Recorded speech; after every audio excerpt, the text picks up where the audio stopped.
Rajkot rural પોલીસના Lodhika police station દ્વારા રાવકીની સીમમાંથી એક વાડીની અંદરથી એમ કહેવાય છે જુગાર રમતા 7 લોકોને પકડી પાડવામાં આવ્યા અને 16,35,000 જેવી રકમ ત્યાંથી મળી આવી.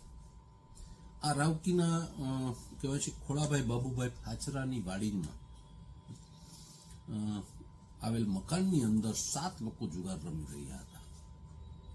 મિત્રો, જોવાની વાત એ છે કે 7 લોકોની અંદર એમ કહેવાય છે કે રાજકોટ લોધિકા પોલીસ સ્ટેશનને એની માહિતી મળતા એ 7 લોકો જે જુગાર રમી રહ્યા હતા એમાં ખોડાભાઈ એટલે કે ખોડાભાઈ ખોડીદાસભાઈ ફાચરા જેની પોતાની વાડી છે એ એક પોતે, ભૂપેન્દ્રસિંહ રવુભા જાડેજા, ભૂપેન્દ્રસિંહ એટલે રવુભા ભોજુભા જાડેજા, તેમજ દિનેશ પુનાભાઈ પાનસુરિયા, ગૌતમભાઈ વિનુભાઈ લંગાડિયા, કાનજીભાઈ કાળુભાઈ બાબવા અને સાથે સાથે ધવલ મંજીભાઈ ગેડિયા. આ ધવલ મંજીભાઈ ગેડિયા એટલે કોણ? કમડિયાવાળા ધવલ ભુવા.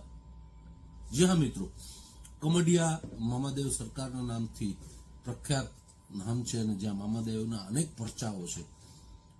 એના ભુવા એવા ધવલ ભુવા કે ધવલ મંજીભાઈ ગેડિયા એ પણ ત્યાં જુગાર રમતા પકડાણા.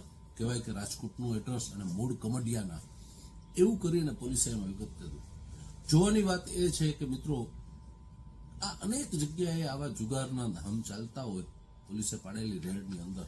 પરંતુ મિત્રો, વાત એ કરવી છે કે જ્યારે આવડું મોટું નામ ધરાવતી કોઈ ધાર્મિક આસ્થાનું, એમ કહેવાય કે કમડિયાની સરકાર એટલે આસ્થાનું પ્રતીક, અને જ્યાં અનેક લોકોની આસ્થાઓ બેસેલી છે, હજારો લોકો ત્યાં પોતાની શ્રદ્ધા રાખી અને બેઠા છે અને ત્યાં જાય છે અને એની મનોકામનાઓ પૂર્ણ થાય છે. એ જગ્યા ઉપર ભુવા તરીકે બેઠેલ વ્યક્તિ જુગાર રમતો પકડાય એટલે સોશિયલ મીડિયાની અંદર એવડી મોટી ચર્ચા ઉપડી છે કે તમે પૂછો નહીં. તો આ ધવલ ભુવા ત્યાં આ 7માના એક વ્યક્તિ છે જે જુગાર રમતા પકડાયા છે. મિત્રો, તમને વાત હું એ કરવા માંગતો હતો કે હમણાં થોડા ટાઈમ પહેલા પણ આ 2 અલગ અલગ મામાદેવના ભુવાઓ વચ્ચે મોટી રમખાણ થયેલી, એમાં પણ અમુક બાબતો આ ધવલ ભુવાની સામે આવેલી. ફરીથી આજ જ્યારે એ જુગાર રમતા પકડાણા છે, ટોટલ કુલ રોકડ રકમ 3,30,000 હતી. સાથે સાથે 9 મોબાઈલો હતા જેની કિંમત 1,55,000 ગણવામાં આવી. વાહનની કિંમત છે 11,50,000 ગણવામાં આવી. પાથરણુંથી માંડી અને કુલ કિંમત 16,35,000 પોલીસે ત્યાંથી રકમની વસ્તુઓ અને રોકડ સાથે પકડ્યા છે.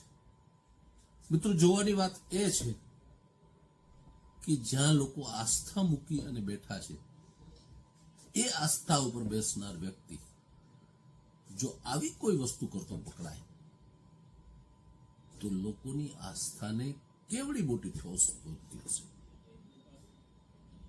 આપ પણ વિચારો. આપ આપના મંતવ્યો અને વિચારો અમને કોમેન્ટમાં જણાવી શકો છો. સાથે